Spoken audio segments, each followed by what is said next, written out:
Today we'll be looking at constructivism. Constructivism is a view that emphasizes the active role of the learner in building, understanding, and making sense of the information that is presented to them.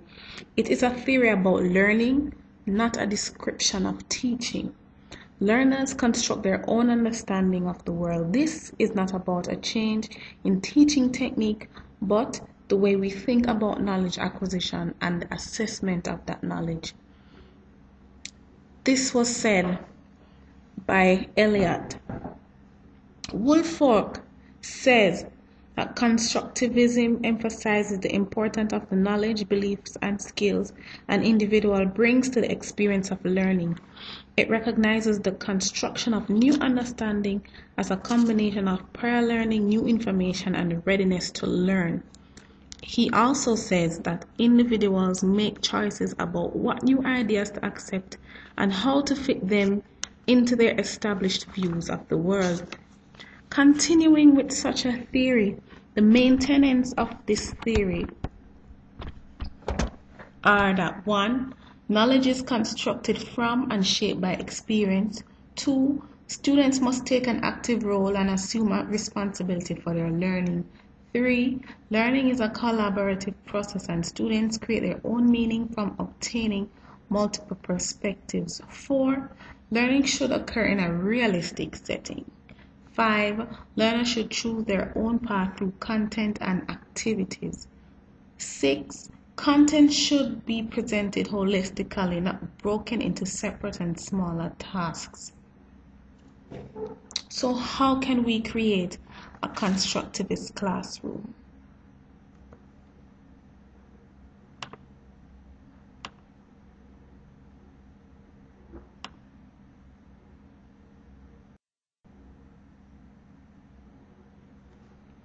Tonight, we'll be looking in detail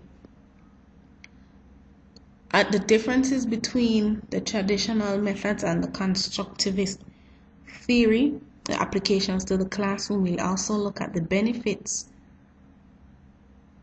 that can be gained from a constructivist view.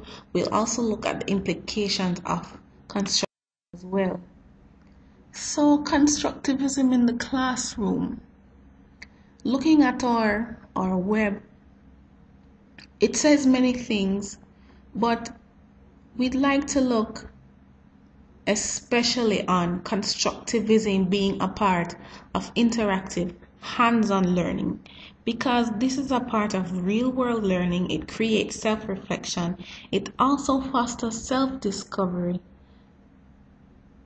Therefore, our students can learn and develop their practical skills directly.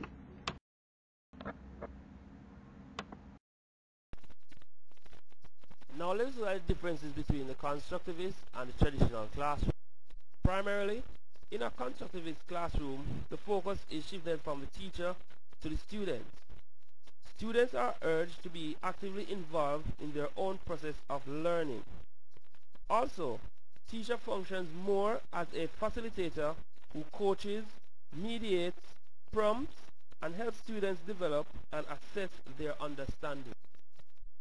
Outlined in this chart are some major differences. Say, for example, traditionally, materials are primarily textbooks and workbooks, while in the constructivist classroom, materials include primary sources of material and manipulative materials. We also have in the constructivist classroom where learning is interactive, building on what the student already knows. Now, traditionally, on the other hand, learning is based on mere repetition. Now, here we have it where traditionally assessment is through testing for mere correct answers, while constructivism assessment includes student work, observations, and point of views, as well as tests. This is because the process is as important as the product. Another major difference is that traditionally students work primarily alone, while in the constructivist classroom, students work primarily in groups. 6 benefits of constructivism. 1. Children learn more and enjoy learning more when they are actively involved rather than passive listeners. 2. Education works best when it concentrates on thinking and understanding rather than on rote memorization. Constructivism concentrates on learning how to think and understand. 3. Constructivist learning is transferable. In the classroom, students create organizing principles that they can take with them to other learning settings. 4. Constructivism gives students ownership of what they learn, since learning is based on students' questions and exploration, and often the students have a hand in designing the assessments as well. Constructivist assessment engages the students' initiatives and personal experiences in their journals, research reports, etc. Engaging the creative instinct develops students' abilities to express knowledge through a variety of ways. The students are also more likely to retain and transfer the new knowledge in real life. 5. By grounding learning activities in authentic real-world contexts, constructivism stimulates and engages students. Students in the classroom learn to question things and to apply their natural curiosity. Constructivism promotes social and communication skills by creating a classroom environment that emphasizes collaboration and exchange of ideas. Students must learn how to articulate their ideas clearly as well as to collaborate on tasks effectively by sharing in group projects. Students must therefore exchange ideas and so must learn to negotiate with others and to evaluate their contributions in a socially acceptable manner.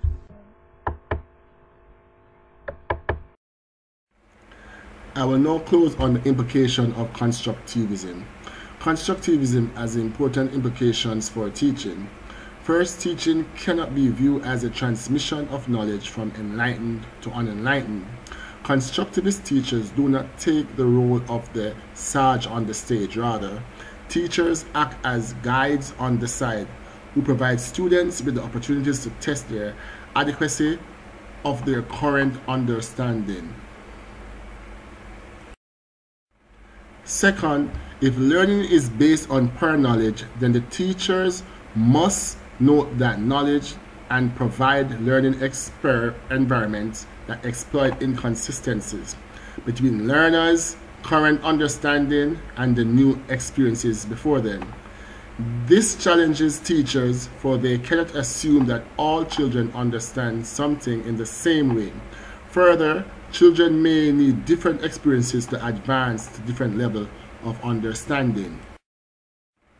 Third, if students must apply their current understandings in new situations in order to build new knowledge, then teachers must engage students in learning, bringing students' current understandings to the forefront. Teachers can ensure that learning experiences incorporate problems that are important to students, not those that are primarily important to teachers and the educational system. Teachers can also encourage group interaction where the interplay among participants helps individual students to become explicit about their own understanding by comparing it to that of their peers. Fourth, if new knowledge is actively built, then time is needed to build it. Ample time facilitates student reflection about new experiences, or those experiences line up against current understanding, and how a different understanding might provide students with an improved, not correct, view of the world. In closing, constructivism represents one of the big ideas in education. Its implications for how teachers teach and learn to teach are enormous. If our effort in reforming education for all students are to succeed, then we must focus on students. To date, a focus on student-centered learning may well be the most important contribution of constructivism. Thank you for both listening and or reading these slides. The end.